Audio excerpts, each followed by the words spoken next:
Without further ado, welcome to the Amesbury Monthly Poetry Series.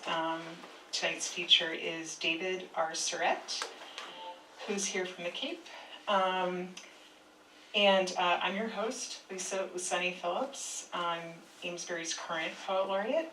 And this series and the Amesbury Poet Laureate program are sponsored by the Amesbury Cultural Council and the Whittier Home, where we are tonight. So tonight's reading will be, and the Q&A will be recorded, and we'll follow that with an open mic. David has brought some books to sell and sign, so that'll be in the foyer if you care to. And the open mic will be off the record, so don't be shy. Let's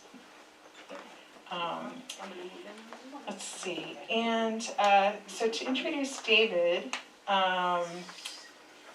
David R. Surette's new book of poetry is Tonic, published in 2023 by Moonpie Press. Poet Alice Kosiemba describes Tonic as, quote, an honest accounting that looks at one's life from the end of childhood to the end of middle age and looks ahead with a kind of resilience only achieved through remembering.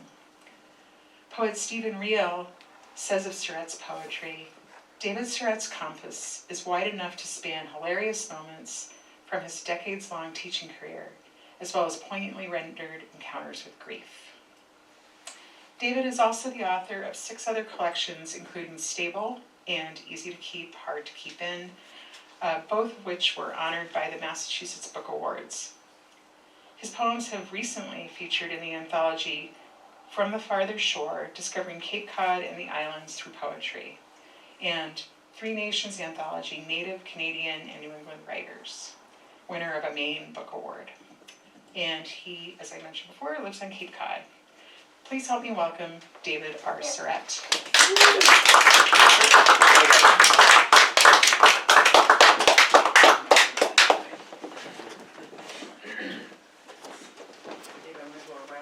Okay.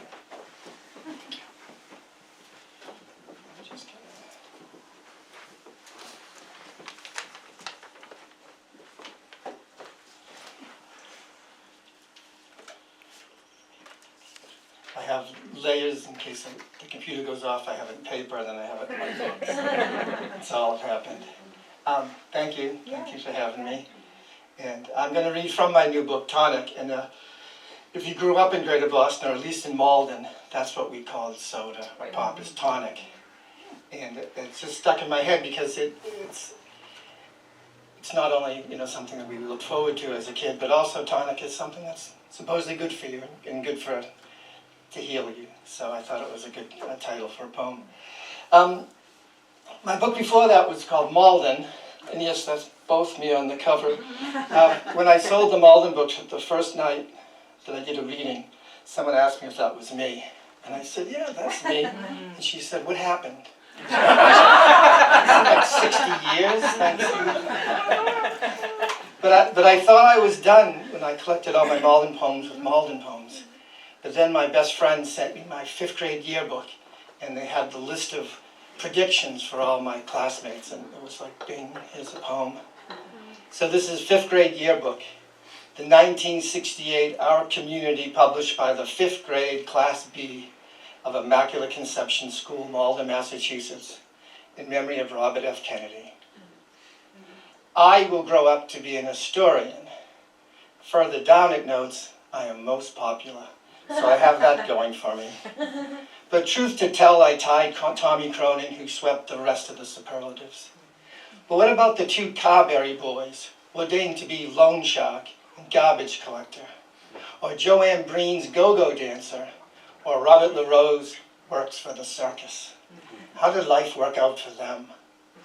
I wonder if class poet Mary Theriot is somewhere sitting, clutching a thin volume of poetry, waiting to hear her name called so she can come up to the podium and read to the dozen or so folks, each holding their own.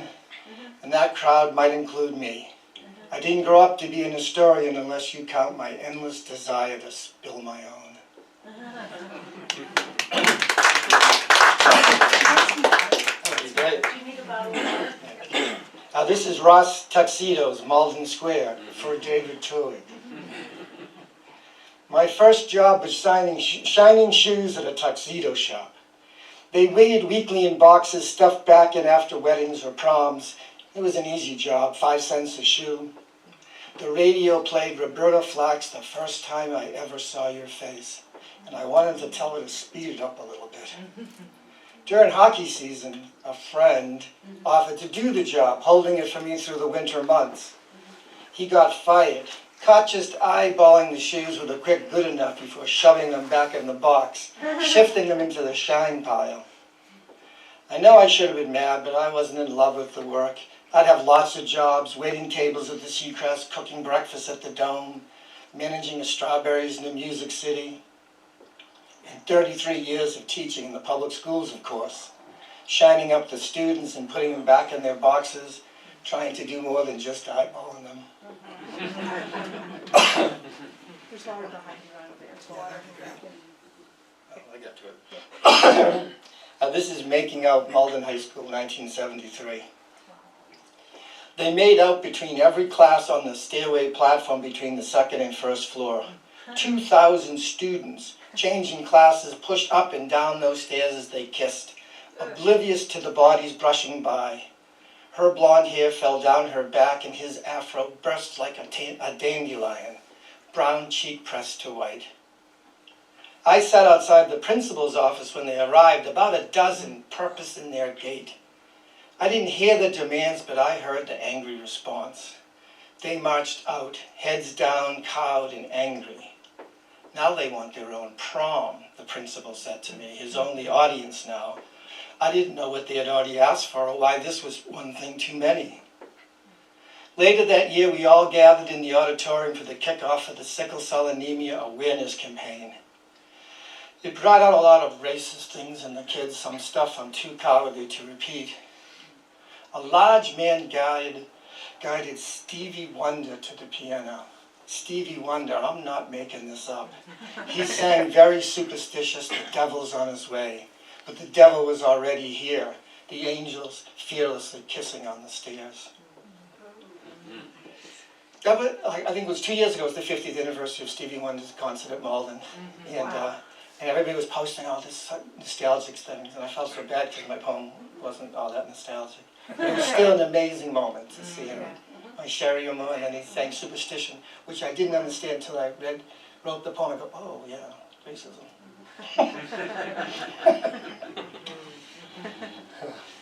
I do live in the Cape, and I moved back to where my family used to go when we were little. So everywhere I go, there's a memory. And so I got some Cape poems.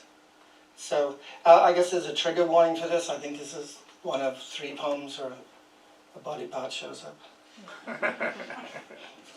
You'll be okay. Salt Marsh Lane, Cape Cod, 1966. It was summer. I know this because I wore only shorts, felt the packed sand beneath my bare feet, smelled the sulfury marsh behind me. We played basketball, the hoop high above our heads, nailed to pitch pine. We heaved the ball underhand, not yet capable of holding the ball over our heads. We took turns, no dribbling, just an awkward bouncing in place. I don't remember talking, maybe laughing with her. I squatted and tucked the ball between my legs, heaved it to the net. I followed it with my eyes.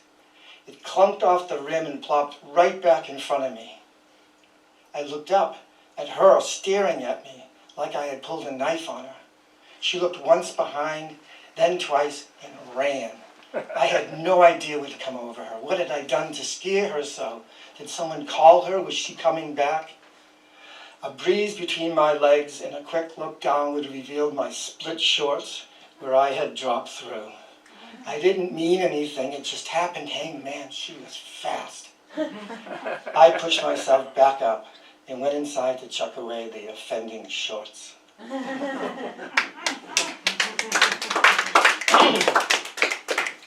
And this is Ginger.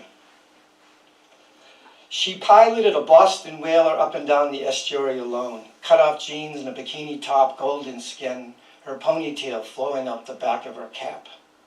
I watched her from the hill above whenever I visited David McBride at his cottage in West Yarmouth.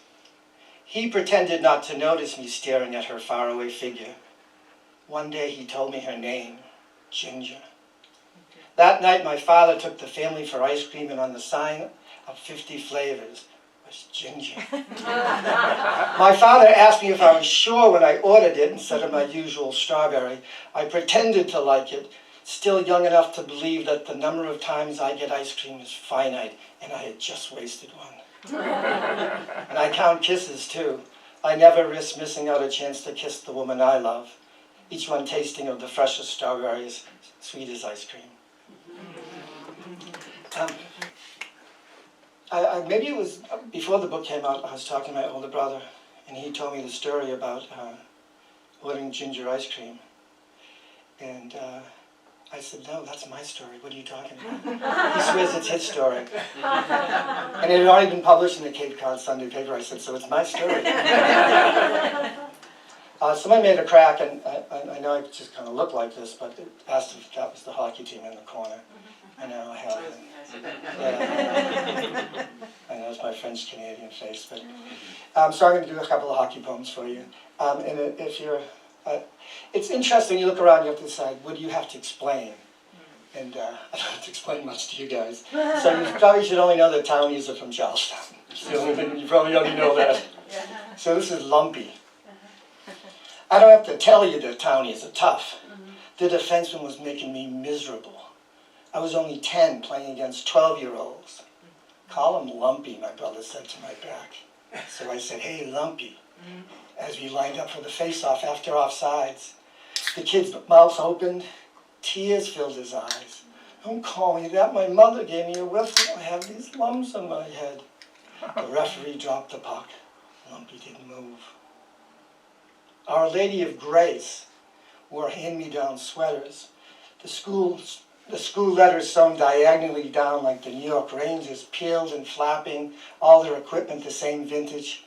I asked the goalie why he played for Our Lady of Garbage. He hit me across the throat with his goal stick. Bench clearing brawl, the scrimmage called early. I croaked for a week, but I was happy nobody cried.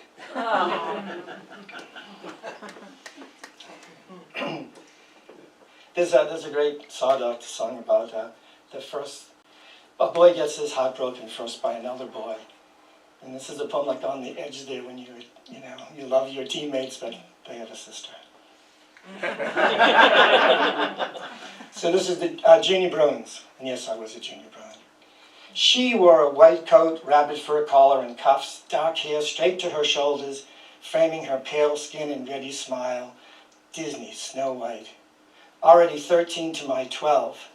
Her brother John and I teammates on an all-star team assembled from competing towns, and we became fast friends, two boys in love with hockey. He gave me his favorite shirt. All season I called him nightly to gab with the hope that she might answer first, but just as happy as when he did. Sometimes his mother would pick up this extension and yell at us to hang up.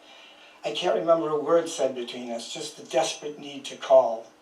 Years later, I found his shirt stuffed in the back of my closet, and I tossed it out. And I did teach in the public schools for 33 years. So I'm gonna, and I didn't really write about it until after I retired. So I'm going to read 3 poems. One from the beginning of my career, one from the middle, and one from the end. And I worked hard for this title, Teaching. My first teaching practicum was in a kindergarten, February and cold, Waterville, Maine cold. The children clomped in, boots, ski pants, scarves, mittens, sweaters, hats, that filled the overheated room with the scent of wool and snow. They lined up and the teacher and I commenced the work. Mittens shaken off, left dangling, hats removed, stuffed in pockets, scarves unwrapped, hung on hooks, jackets pulled off, left waiting, boots pulled free, squeezed into cubbies. The teacher wiped the noses that needed wiping. When the last child was settled, it was time to get them redressed for the journey back home. And in the middle of my career, I think I was 10 years hired, that I was still the last person hired, so I was always given another job besides the one I trained to teach. So this was 9th grade geography. Trigger warning 2. 9th grade geography. I plan a chapter ahead and fake teaching knowledge of the subject. Before Christmas break, I assigned a project, holidays around the world. It goes as expected until Jared steps to the front of the class and announces St. Dominique's Day. And here's one I don't know. I leaned in to listen. He talks of women walking to the village square, carrying the giant phallus. Giant what, I say to myself, and I scan the classroom. The class pretends to listen, but there's not even a smirk. The women prostrate themselves in front of it and weep with joy. And the presenter emits no adolescent giggles. Had he bothered to look up prostrate over phallus? He finishes reading, bows, and places the report on my desk, all smiles. Thank you, Jared. I made a video too, Mr. Surette. Maybe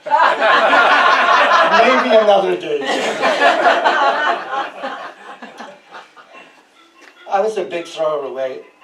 Every year I threw all my things away. When I retired, I really threw everything away except I have it St. Dominique's Day. I still have it.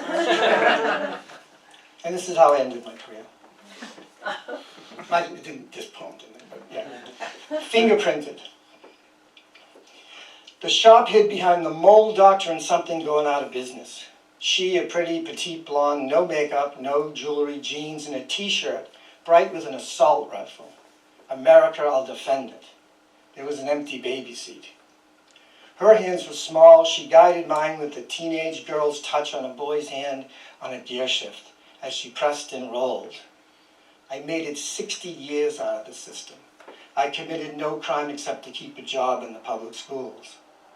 I imagined saying to her that we could leave right now, empty the savings accounts, and drive till the money runs out and then rob our way across this country of ours. A real old-fashioned crime spree. She already had the guns. Let's give these fingerprints an adventure. Instead, she handed me the receipt. I stuck it in my wallet to retrieve it for the central office, which was 2 flights and 6 security cameras down from my classroom. You know, the question you always get when you say you taught, especially for a long time, is, the kids got worse.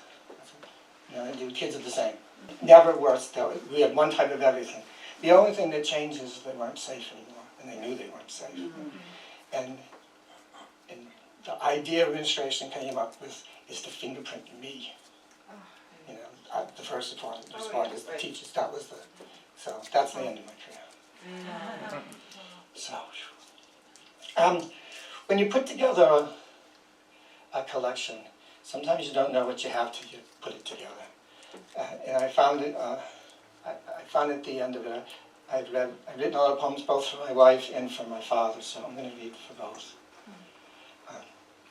This is the Immaculate Conception Mothers Club.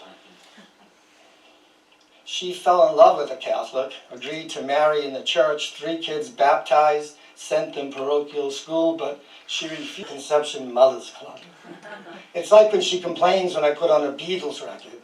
She likes the Stones. I say, dear, you don't have to choose.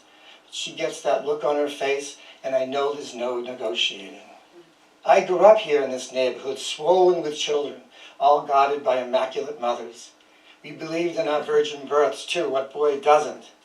But it's not enough to convince my wife to join the Blessed Mothers. So I put on Some Girls, and we dance instead of argue. I didn't think that was funny until I married Protestant. Really did. And so that's not bragging, I guess, but we've been married for 43 years and together for 48, but I didn't always get things right. And I'm not the best gift giver. This is one of my worst ideas. So this is the gift. She could tell I was pleased with myself. Dear, you're going to love it. A shadow passed over her eyes when I placed the box on her lap. The box, too big, unless it was a set of Chinese boxes ending with a tiny velvet box containing you know what. I had screwed up again. It was a pair of figure skates. I pictured her holding my hand as we glided over the ice, the only surface on which I have any grace, the very picture of two people in love. She didn't say a word, grinned, tried them on. We did skate once, me in my bower supreme, she in her bright white Rydell's. She said they hurt her feet. I did eventually get the second part right. And I don't know if this is unique, but we were almost never apart, almost never. But when I retired, she still had to work. And she got a job, and we live in Yarmouth, and she got a job on Martha's Vineyard. So this is Martha's Vineyard Hospital. My wife worked on the island. She commuted on the ferry from Woods Hole, leaving retired me alone for a couple of days a week. I pulled her old photo book off the shelf, all the hers before I first saw her. When she returned, I told her how beautiful she was and how I wished I had known her then, known her all my life. She makes a face like she had bitten into a lemon. She tried to make me feel better. She told me in the beginning she thought I was too pretty to date. And that does make me feel better, although I haven't been pretty for decades. Speaking of being pretty, I did a Zoom thing last night. And the host comes up and people are talking and someone says, "Oh, that's you, David." And I said, "Yes, it's me." And they said, "You look better than your photo." I don't know if that's a compliment. It's the photo you used. So, I don't know. Okay, and then, actually this is the last poem from my wife. This is called PD. People think Michael J. Fox, maybe Muhammad Ali. She tells our son not to Google it because the worst is truly terrible and the best not so great. She says it's the best of the three possible diagnoses. That's some consolation. It's not going to kill her anytime soon. That's a real relief.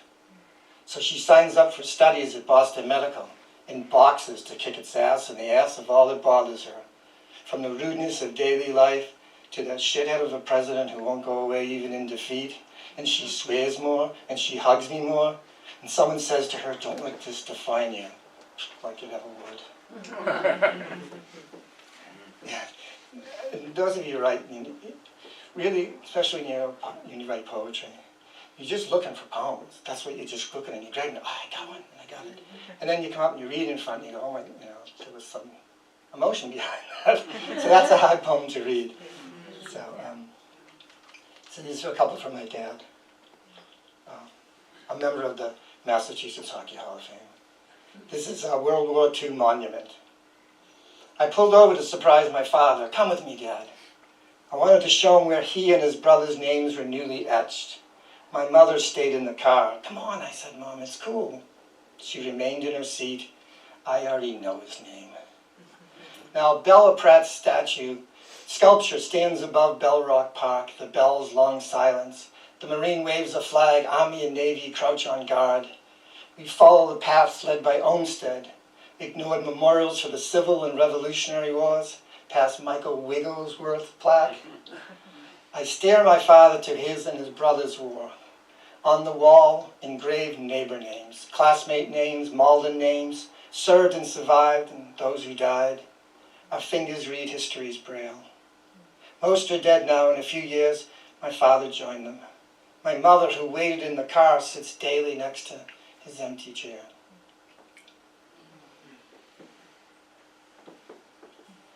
And this is our last one. I was surprised as everyone departed, two at a time, a backwards arc. Didn't they hear, didn't they know? No one should die alone, and no one should be alone to wait. But I was alone to wait. A nurse who was so tall, maybe 6'2", checked him and said, "It's only a matter of time." My younger brother, late as usual, finally appeared and said little. We waited until the tall nurse turned and said, "He's gone." I expected more than this terrible absence. She wrapped me in her arms, this very tall nurse. My brother stepped back like he was facing a firing squad.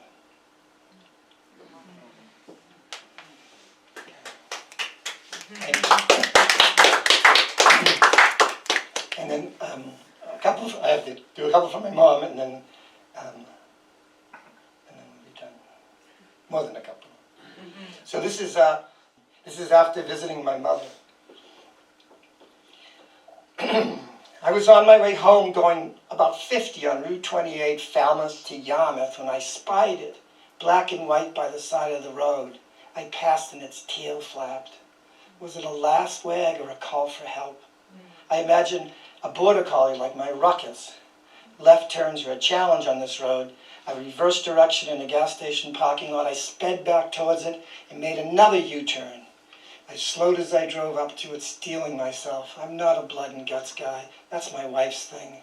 The traffic behind me beeped at my slow approach, but I didn't care. I was on a mission. Before I could pull all the way over to the shoulder, my question was answered.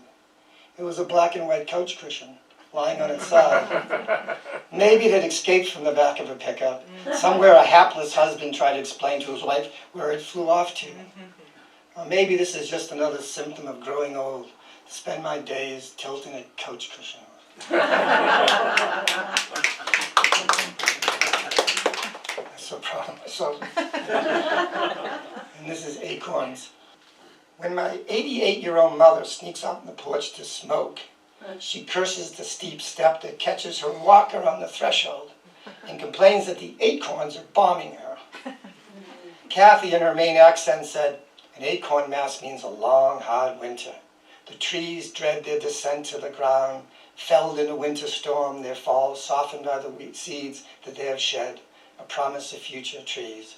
Or maybe it's an act of generosity for chipmunks, deers, rabbits, possums, wild turkeys, crows, blue jays, quails, raccoons, wood ducks, and squirrels, red, gray, and flying, who all need a plethora of acorns to survive.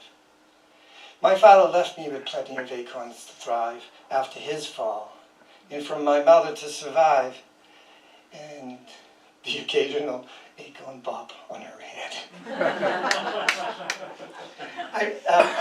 You have to ask this question now. After the one last night, there was a question and answer, and when I said, "Your father collected acorns," I said, "That was the metaphor."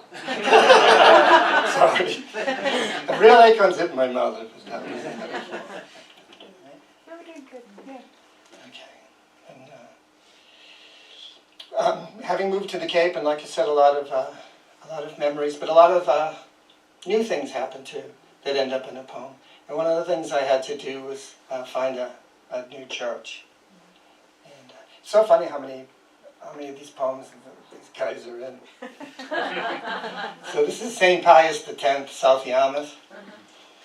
The insignia on my polo shirt is on the wrong side. Here I am minutes into Mass, seated halfway up on the left with my shirt on inside out. It's my father's shirt. Most of my clothes are my father's. Shoes, pants, belts. It's easier than shopping. This Mass, this religion, that's my father's too. I have a friend who's shopping for a church after our church covers up another awful deed. He decided on a Protestant church of white with a welcome all sign and a rainbow.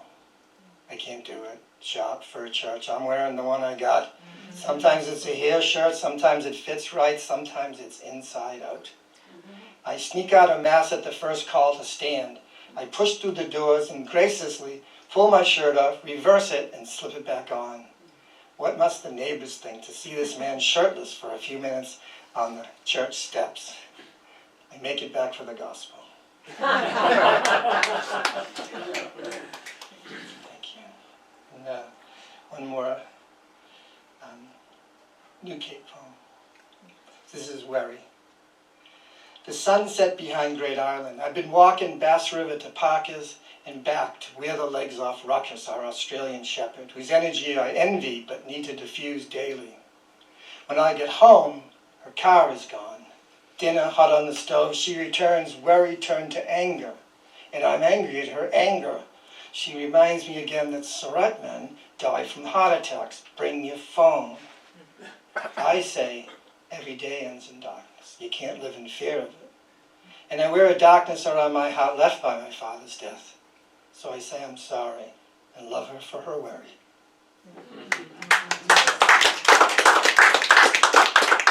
So, on the back of my book, Tonic, are 4 faces, and 3 of the faces are here tonight. Dave's here, and Jim's here, and Jim's brother. That's me, and that's Tom. Actually, when the book came out, I posted both things, and I said, those are my best friends, and someone posted back and said, oh, and one of them's a girl. And I said, no, he's adorable, but that's Dave too.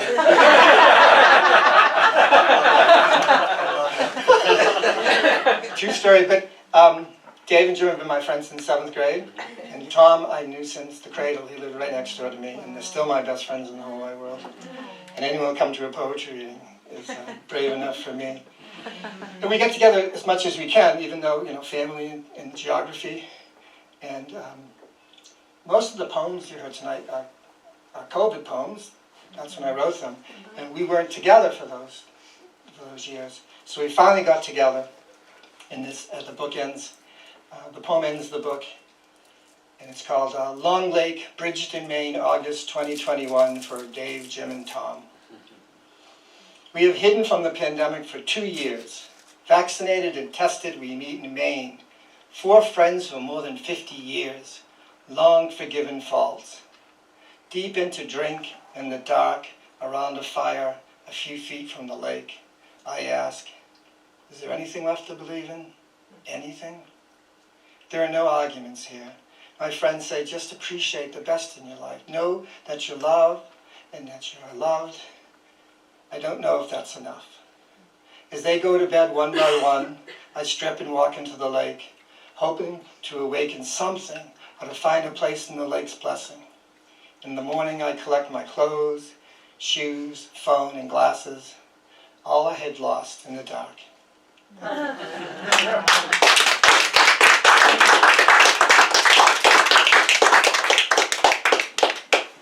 for Q&A. Q&A. They all, sure. I was there. Oh, can I just make a comment? That was so relatable. I mean, Oh, like, thank you. yeah. As a matter, I grew up near Waterville, Maine, and Okay. I have Rydell's that are too tight. So Rydell's are the skates. Yes. So yeah, I just really like, oh yeah. Well, yeah, when I taught poetry, one of the things is I talked about proper nouns. I said, proper nouns are great. They sound great. The reason they named it, because they sound great. So yeah, just the I Rydell's. guess Rydell's a little better than Jackson's. You know. Yeah, that's right. Now it's Supremes, forget about it. So what was the, you said you didn't get to teach your forte or whatever, what were you there? I was an English teacher. You were an ad. Yes. So yeah, it took me a long time to get back to being an English teacher. I taught a lot of different subjects poorly. Yeah.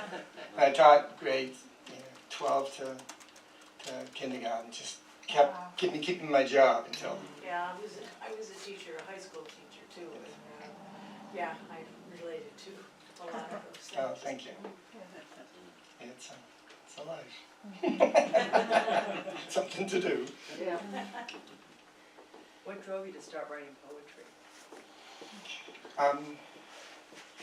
Well, first of all, I wrote 2 poems in 7th grade. One was for the Marx Brothers, and the other was a love poem that I used a whole bunch of times. And then I didn't write till I was probably like 37. I don't know why I tell people things they ask me, but I went to the Boston Writing Project, which is a gathering English teachers to talk about writing. And then they said, well, every day you'll have a writers group, so you have to bring in some writing. So I didn't know what to do, but I'd written a lot of prose, so I had this sort of autobiography thing that so I thought, I'll make poems out of these. So I brought a poem the first day. And like a lot of things in teaching, my group was all women. They really liked the poem, and they were women. There you go. There's definitely a theme in your poetry. So maybe this is something I'll do. And then my next thought was like to make a collection of those. It was, I don't know what reunion it was, like maybe 15th reunion, just to give them out to people, and then really good things happened. Things got published fast, and it was great. I was really, so that's how. Yeah, that's very cool. Anyone else? that's Let's right. see. I have a comment from Jack Reedy. He says, it's good to be here with you, David. I meant to sign the previous message, Jack Reedy. Or Riddle? Riddle, Jack Sorry, Riddle. Jack Riddle. Sorry about that, Jack. And he says there's a wonderful movement in the poems. Do you feel that movement as you write? Yes, and that's always when I know I have a poem. It's like, oh, you know. Yeah. And by the way, Jack Riddle's a great poet. Actually, his book's on order. His newest book. He's a wonderful, wonderful poet. So thank you, Jack. Hi, Jack. Yes. Well, it's. I can give away the secret. Is that I always have a poem when I have two things that shouldn't go together, and when you have that stress, then you have to do something with that stress, and that becomes the I wonder moment. I wonder, how can I deal with these two things? Right. And that's when I hit that I wonder moment. It's like, okay, I have Yeah. a poem. And then the ending too. I used to teach my kids at the ending was, I used to teach them that a poem is like you open the door to let somebody in and the whole family comes in.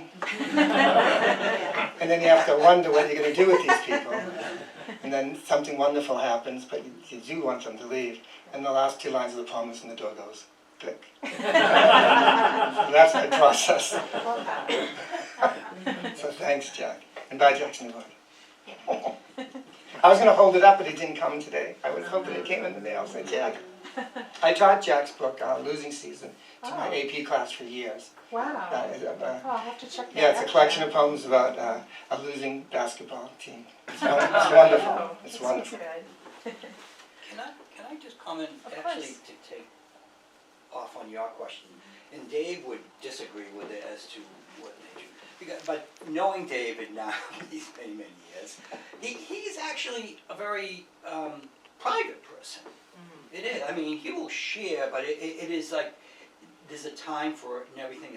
And I always thought your poetry was I don't want to say therapeutic value, but it was or catharsis, but it was a mode of communication. And because the what you said, other people hearing his poetry, oh my gosh, I can relate. And that's just my opinion. It's funny because he used to say, I would know nothing about you if I didn't talk to your sister.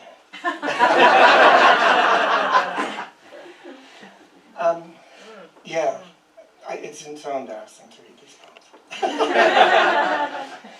But I really do, I hope when I'm doing it, when I'm just speaking it, it flies away. I'm trying to make something, make little things that I can hand out. And I just ask, Little machines. we obviously, after 50 plus years together, we've already shared a lot with each other, and David says I was a teacher, but the amount that I've heard from Dave about the people who've influenced, both in Waltham and Bridgewater, it's just amazing the influence he's had on young kids. There's one, I probably can't get through it because I always cry. It's a poetry class where he says, write the poetry, then cut it in half.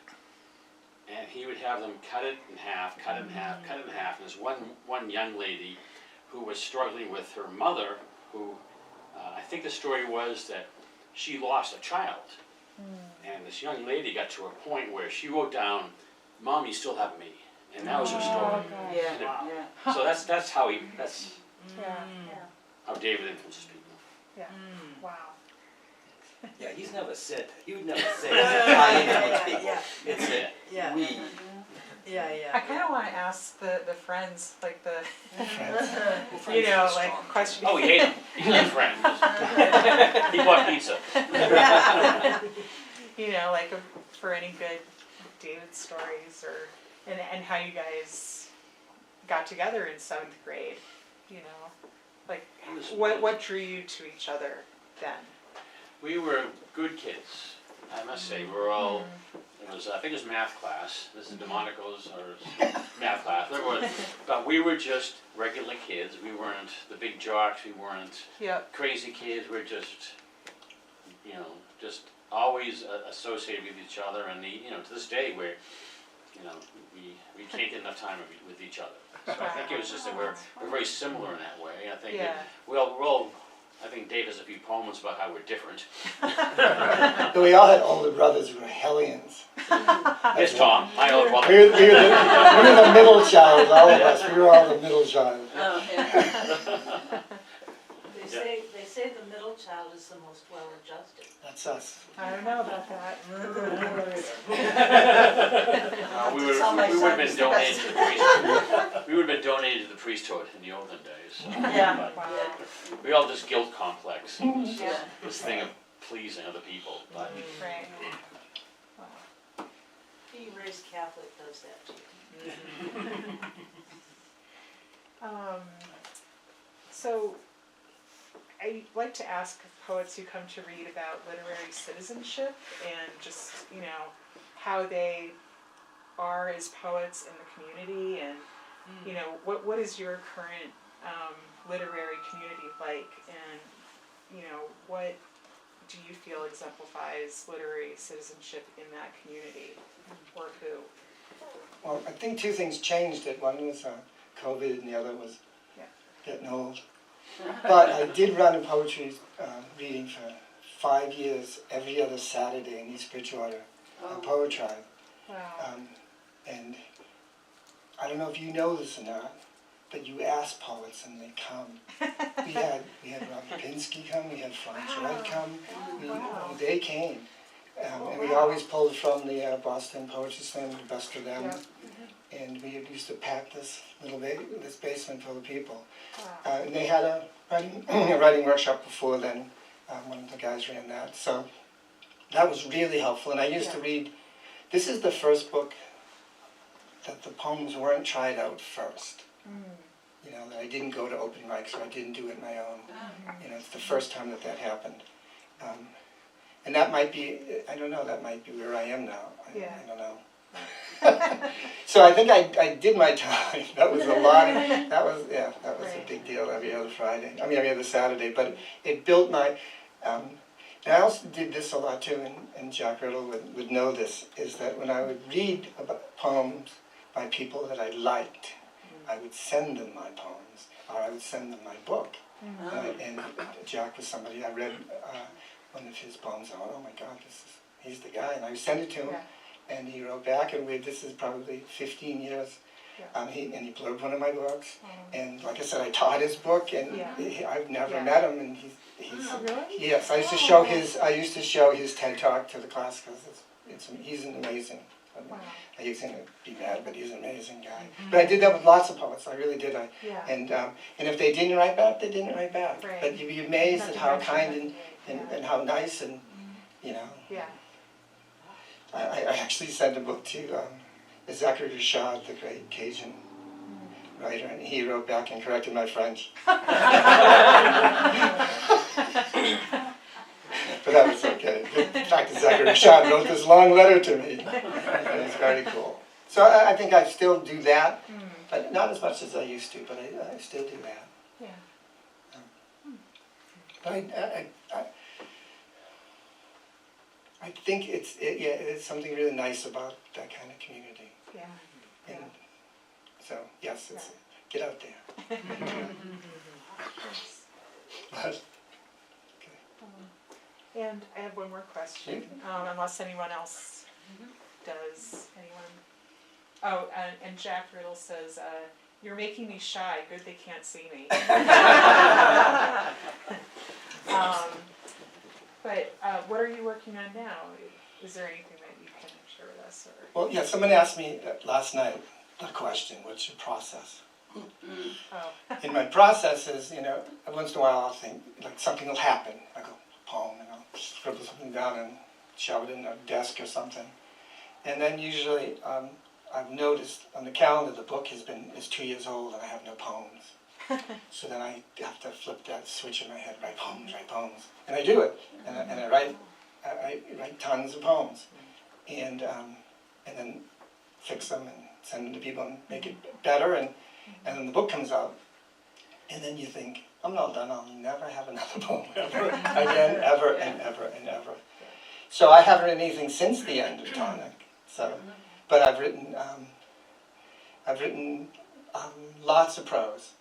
I have a crime novel that I had signed a book deal for. I was sort of fighting in the editing of it, so we'll see how that goes. So I'm writing a lot. I just not. Yeah. If the urge hits me again, I'll say, oh. Yeah. And I hope something, hope when I turn the faucet, something comes on. Yeah. But I know you know that feeling. I remember it was Neil Simon, the playwright, said that, who wrote a billion plays. He'd go, second he's done, it was, oh, I'm done. I quit. Never do this again. So, is that even the question? That's nice. Oh, what am I doing? Yes, doing lots of writing, but not. Yeah. And sometimes. Let's see, so any other questions? Okay, It's nice to listen to poems that are relatable, and that's what I felt about your poetry. Thank you. Yeah, I'm not trying to fool you. I'm not. I'm not trying to. yeah. All I'm trying to do is, this is the honest truth. I think it's hard to do, but it's to sound exactly like me. Yeah. It's the only thing that will distinguish me. Where there's a billion people writing, and just I can sound like me. And then, And you do. you like them, you like them. Yeah. I'm glad. Yeah.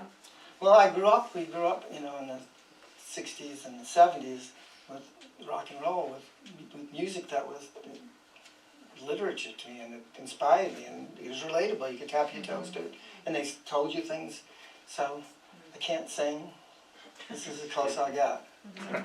Riding wild horses or something great like that. Yeah. So thank you. Yeah. That's all I can do. There's a hat museum here. Oh, there is, yeah. I've never been to it. You should make a feature. We're one of them.